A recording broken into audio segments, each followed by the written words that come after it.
So hello and welcome you all. मेरा नाम है शांतनु शुक्ला और आज हम इस वीडियो में सीखने जा रहे हैं टाइप्स ऑफ कम्युनिकेशन। ठीक है, देखो ये अपनी सीरीज का 4th वीडियो है। ओके, तो इसमें हम सीखेंगे क्या टाइप्स ऑफ कम्युनिकेशन क्या है। अच्छा, इन केस अगर मान लो आपकी कुछ क्वेरीज हो, आप कमेंट बॉक्स में चाहें तो कर सकते हैं। एंड हम लोगों ने जो व्हाट्सएप ग्रुप बनाया हुआ है उसमें अगर आप जुड़ना चाहें तो डिस्क्रिप्शन बॉक्स में आपको लिंक मिल जाएगा। ये फ्री ऑफ कॉस्ट ग्रुप है, इसमें कुछ चार्ज नहीं होगा, so don't worry about that. ठीक, चलिए टॉपिक चालू करते हैं। ठीक है, हाँ देखो टाइप्स ऑफ कम्युनिकेशन जो है, मेजर जो टाइप्स हैं वो हैं ये 9 टाइप्स। ठीक है, हर एक टाइप के बारे में हम डिटेल में पढ़ेंगे और ये ध्यान रखना कि ये सारे टाइप एक ना एक बार आपके पेपर में आए ही हुए हैं, तो इसलिए बहुत ध्यान देना इस वीडियो को। इम्पॉर्टेंट वीडियो है आपका। ठीक, और अगर ख्याल रखा तो पॉसिबल है आपको अच्छे मार्क स्कोर करने में मदद करेगा ही करेगा। ठीक है, चलिए स्टार्ट करते हैं पहले टाइप से। ठीक है, पहला टाइप है इंट्रापर्सनल कम्युनिकेशन। ठीक है, इंट्रापर्सनल कम्युनिकेशन का मतलब सिंपल सा होता है कि जब हम लोग अपने दिमाग में जो है खुद से ही बातें करते रहते हैं, जैसे होता नहीं है ओवर थिंकिंग, अपने दिमाग में सोच रहे ये होगा तो फिर वो होगा, फिर वो होगा तो वो होगा। एक सिंपल एग्जांपल देते हैं, मान लो ये एक लड़का था, ठीक, बी एक लड़की थी। लड़की बहुत खूबसूरत, बहुत ब्यूटीफुल थी, तो लड़का क्या सोचता है कि मैं तो एवरेज हूँ, ये अगर मैं इसको जाकर प्रपोज करूँगा तो ये हो सकता है मानेगी नहीं मानेगी, 2 थप्पड़ लगा देगी या पुलिस कंप्लेन ही कर देगी। ठीक, तो लड़का ये सारी चीज़ें अपने दिमाग में सोचता रहता है, पर ये सारी चीज़ों के बारे में वो किसी दूसरे पर्सन को नहीं बताता है।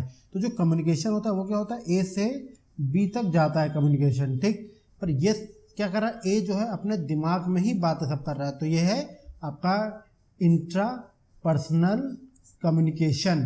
ठीक है, I hope interpersonal communication clear हो गया होगा।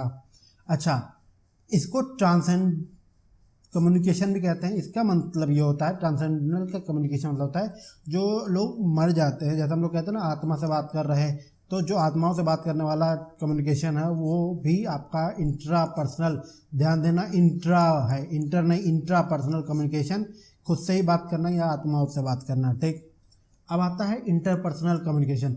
इंटरपर्सनल कम्युनिकेशन जैसे कि आप यहाँ फोटो में देख रहे हैं, एक पर्सन दूसरे व्यक्ति से बात कर रहा है। ठीक है, इसमें कम से कम 2 लोगों की ज़रूरत होती है, तो 2 लोगों को इंग्लिश में बोलते हैं डुओ। ठीक है, जैसे कि आप गाना अगर 2 लोगों का तो होता है उसको डुएट बोलते हैं, तो इसी तरह जब कम्युनिकेशन होता है तो 2 लोगों के बीच तो उसको बोलते हैं डायडिक कम्युनिकेशन। ठीक है, इंटरपर्सनल कम्युनिकेशन क्या होता है, इंटरपर्सनल कम्युनिकेशन हो गया कि ये कम्युनिकेशन होगा क्या, 2 लोगों के बीच, एक सेंडर एक रिसीवर के बीच कम्युनिकेशन होगा, और इसको कहेंगे डायडिक कम्युनिकेशन भी बोला जाता है। ये कम्युनिकेशन किस तरह होगा, ये कम्युनिकेशन हो सकता है शब्दों के थ्रू, आवाज़ों के थ्रू, या चेहरे के एक्सप्रेशन के थ्रू।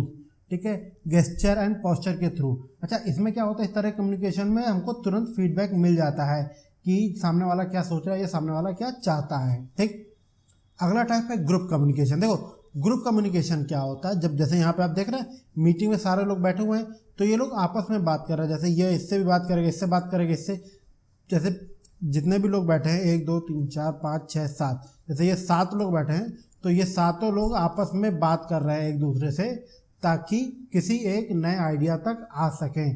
ठीक है, तो इसके लिए ये लोग बात कर रहे हैं आपस में। ठीक, तो एक साथ जब कई सारे लोग आपस में बात करें तो that is called group communication. ठीक, अब आता है मास कम्युनिकेशन। तो जैसे हम लोगों ने ग्रुप कम्युनिकेशन में क्या पढ़ा था, सब लोग बात कर रहे हैं, मतलब ए जो है बी भी बोल रहा है, सी भी बोल रहा है, डी भी बोल रहा है, ई भी बोल रहा है। बट जो मास कम्युनिकेशन होता है वहाँ पे क्या होता है, वहाँ पे एक पर्सन बोलता है एंड बाकी सब लोग सुनते हैं। ठीक है, तो यानी कि जो आपका सपोज करो ए है और यहाँ पे B C D E and Z तक हैं, तो ए क्या, ए हो गया आपका सेंडर, एंड ये जितने भी हैं ये सब हो जाएंगे आपके क्या, रिसीवर हो जाएंगे आपके। ठीक है, तो यहाँ पे क्या हो जाता है, मास कम्युनिकेशन में क्या होता है, एक पर्सन सेंडर जो है, रिसीवर लोग बहुत सारे रिसीवर्स को अपना मैसेज पहुँचाता है। अच्छा, अब ऐसा तो है नहीं कि ये मैसेज खड़े होकर चिल्ला के पहुँचाए, चिल्ला के भी पहुँच सकता है पर उतने लोगों तक नहीं पहुँचेगा। अगर ज़्यादा लोगों तक पहुँचाना तो क्या करना पड़ेगा, उसको किसी मीडिया का यूज़ करना पड़ेगा। ठीक, मीडिया का मतलब हो सकता है सोशल मीडिया हो सकता है, या माइक का यूज़ करे, या इलेक्ट्रॉनिक कम्युनिकेशन यानी कि इंटरनेट का इस तरह से इस्तेमाल करें। ठीक है, ये जो कम्युनिकेशन होता है ये हमेशा तो 1 वे कम्युनिकेशन, यानी कि जो बोल रहा है सेंडर जो है वो सबसे बात करेगा, रिसीवर कुछ नहीं बोलेंगे, फीडबैक भी नहीं देंगे, ठीक है। तो ये सिर्फ वन वे कम्युनिकेशन होगा, अंडरस्टूड। चलो आगे बढ़ते हैं। इंटर डिपार्टमेंटल कम्युनिकेशन, देखो ये इंटर डिपार्टमेंटल कम्युनिकेशन की जब बात आती है तो यहाँ पे बात आ जाती है आपके ऑर्गेनाइजेशन की। जैसे ऑर्गेनाइजेशन में होता है ना कि भाई ऑर्गेनाइजेशन में मान लो ये लोग आपके सेल्स हो गए, ये मार्केटिंग हो गई, ये एचआर हो गई, ये आपके फाइनेंस हो गए, ये आपके एग्जीक्यूटिव हो गए। तो ये क्या है, ये लोग आपस में एक दूसरे से हर एक दूसरे से बात करता रहता है। क्यों? ताकि एक बेहतर कम्युनिकेशन बना रहे। एंड अगर बेहतर कम्युनिकेशन होगा तो क्या होगा, तो आएगा आपके पास बेटर रिजल्ट आएगा। और कंपनी को क्या चाहिए, कंपनी को हमेशा चाहिए बेटर रिजल्ट, ज़्यादा सेल, ज़्यादा पैसा आए तभी कंपनी क्या करेगी, कंपनी करेगी ग्रो। तो ग्रो करने के लिए क्या चाहिए, बेटर कम्युनिकेशन। और वो कम्युनिकेशन का बेस्ट आइडिया क्या है, आपके पास इंटर डिपार्टमेंटल कम्युनिकेशन, एक डिपार्टमेंट दूसरे डिपार्टमेंट से आसानी से बात करे तो उसको कहते हैं इंटर डिपार्टमेंट कम्युनिकेशन, ठीक। अब आता है एक्सटर्नल कम्युनिकेशन। देखो एक्सटर्नल कम्युनिकेशन क्या होता है, जैसे कोई कंपनी हो गई, ठीक। कंपनी क्या करती, कंपनी अपनी बात कई सारे लोगों तक पहुंचाने के लिए अपनी एक टीम को कम्युनिकेशन का ऑर्डर देती कि भाई तुम सब जाके सब लोगों को जा करके कम्युनिकेट करो। अच्छा आसान शब्दों में समझो, जैसे मार्केटिंग टीम है तो कंपनी की सिर्फ भलाई करेगी ना, जो कंपनी कहना चाहती, जो मैसेज देना चाहती है वो सारे कस्टमर्स तक को पहुंचा देगी, ठीक। सेम तरीका होता है कि जैसे ब्रोचर होते हैं, तो जो कंपनी के ब्रोशर होते हैं वो सबको पहुंचा दिए जाते हैं, एक कस्टमर को, बी कस्टमर को या सी कस्टमर या जितने भी कस्टमर हो सबको पहुंचा। जैसे यहाँ पे दिया हुआ है, थ्रू ग्राफ चार्ट्स हो सकता है, ईमेल हो सकता है, फैक्स हो सकता है, क्वेश्चन एयर हो सकता है, लीफलेट, ब्रोचर, हैंडबिल, मैनुअल। तो इस तरीके से क्या होता है, कंपनी ये जो है अपना वन वे कम्युनिकेशन करती। कैसे, एक्सटर्नल कम्युनिकेशन, यानी कि कंपनी का जो एक स्पोक्स पर्सन होगा वो सबको बोलेगा। जैसे आप चुनाव में होता है ना कि हम XYZ पार्टी हमारे ये हैं स्पोक्स पर्सन, ये सब जाके बात करेंगे, ठीक। तो वो जो स्पोक्स पर्सन होता है वही आपका एक्सटर्नल कम्युनिकेशन करने में मददगार होता है, ठीक। तो आई होप यहाँ तक क्लियर हो गया होगा। चलो आगे बढ़ते हैं। अब आती है बात असर्टिव कम्युनिकेशन। तो असर्टिव कम्युनिकेशन क्या होता है, ये एक होता है आपकी ability to express positive and negative idea and feeling in an open, honest and direct way, ठीक। It recognise our right still respecting the right of other. It allows us to take responsibility for ourself and our action without judging or blaming other people. Simple सा मतलब ये है कि assertive communication क्या होता है, भाई ए पर्सन है, इसको बहुत गुस्सा आता है तो क्या कर, सब लोगों से मतलब अपनी बात बता सकता है कि मेरे को गुस्सा आता है, या जब गुस्सा करेगा तो लोगों को दिखेगा, ठीक। गेस्चर से, उसके पोस्चर से, जिस तरीके से वो बिहेव करे इस बेसिस पे लोगों को दिखने लगेगा, ठीक, कि ए जो है गुस्से वाला है।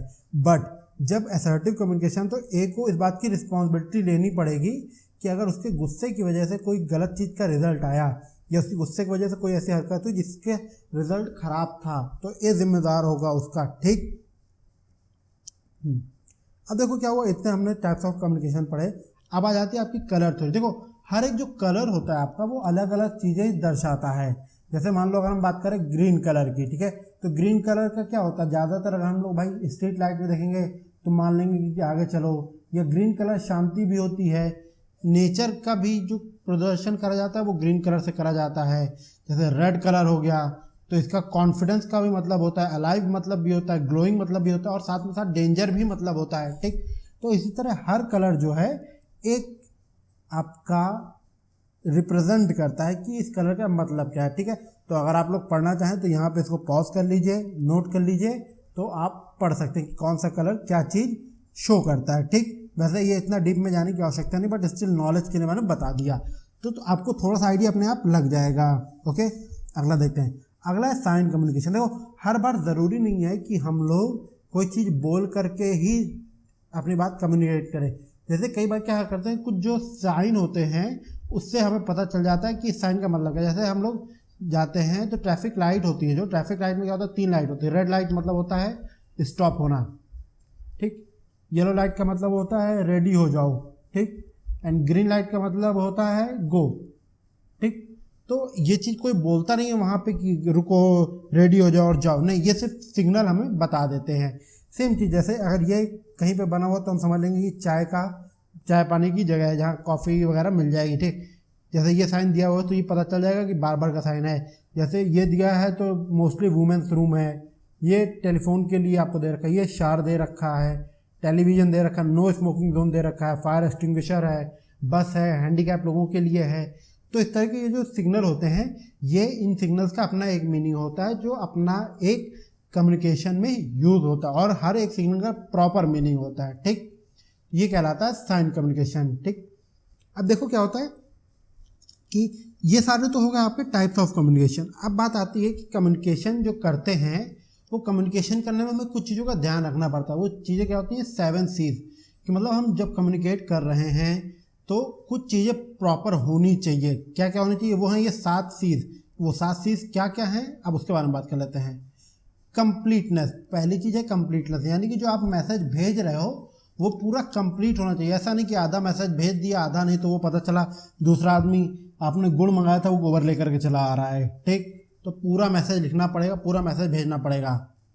कंसाइजनेस, कंसाइजनेस का मतलब ये होता है कि जो मैसेज है आपका शॉर्ट, छोटे से मैसेज में आपने बहुत सारी बात कर ली ताकि लोगों को, जो पढ़ने वाला है, जो समझने वाला है, उसको परेशान ना होना पड़े और आसानी से समझ जाए। ठीक है, अब कंसिडरेशन, कंसिडरेशन का मतलब ये होता है कि हम जो मैसेज लिख करके या मैसेज बोल रहे होते हैं तो ध्यान रखना है कि किस आदमी के लिए मैसेज भेज रहे हैं। भाई सपोज करो कोई हम अपने लेबर के लिए मैसेज भेज रहे हैं तो उसको हम ये नहीं है कि इंग्लिश में बात करें उससे, नहीं, उससे हम हिंदी में बात करेंगे, उससे आसान से बात करेंगे, उससे रौब के साथ नहीं बात करेंगे ताकि वो हमारा मैसेज समझ सके। ठीक, ऐसा है पता चला उसको इंग्लिश आती नहीं, हम इंग्लिश लगाए पड़े हैं तो बेवकूफ़ी है ना, कंसिडरेशन करना पड़ेगा।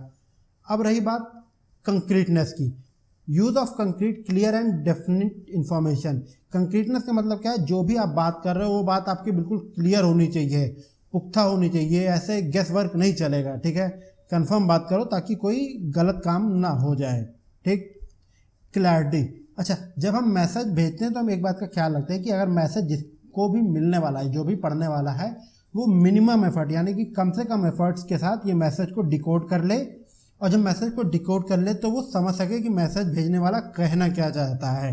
ठीक, अब बात आती करेक्टनेस, करेक्टनेस की बात आती कि ये मैसेज होना चाहिए बेस्ड ऑन फैक्ट होना चाहिए, करेक्ट एंड रिलायबल इन्फॉर्मेशन का इस्तेमाल होना चाहिए, और इन सब मैसेज को कन्वे करने के लिए प्रॉपर लैंग्वेज का इस्तेमाल करना चाहिए। ऐसा नहीं है कि पता चला आप व्हाट्सएप फॉरवर्ड भेज रहे हो कि नासा ने आज ये फ़ोटो दिखाई या वो फ़ोटो दिखाई, नहीं, आपका काम है कि चेक करो क्या सही है क्या गलत है, और जो सही बात है वो बताओ, फर्जी बातें मत फैलाओ। ठीक है, अब होता है कर्टसी, कर्टसी का मतलब होता है कि बीइंग पोलाइट एंड रिस्पेक्टिंग। मतलब क्या है कि जब हम लोग बात कर रहे हैं, भाई जैसे मान लो ए है और बी से बात कर रहा है तो एक कर्टियस होते हैं, यानी कि बी से हम नरमी से बात करेंगे, प्यार से, तमीज़ से, इज्जत देकर बात करेंगे। ऐसा नहीं है कि गुस्से से अकड़ के बात करें, नहीं, तमीज़ से बात करिए क्योंकि लाइफ सबको अलग अलग पोजीशन पे आप हैं। ठीक है, आई होप यहाँ तक आपको एकदम से क्लियर हो गया होगा। ठीक, चलिए अगर आपको यहाँ तक क्लियर हो गया तो इस वीडियो में हम लोग यहीं तक रखते हैं। ठीक, दैट्स ऑल फोक्स, और डिस्क्रिप्शन में जो है ज्वाइनिंग का लिंक दे रखा है।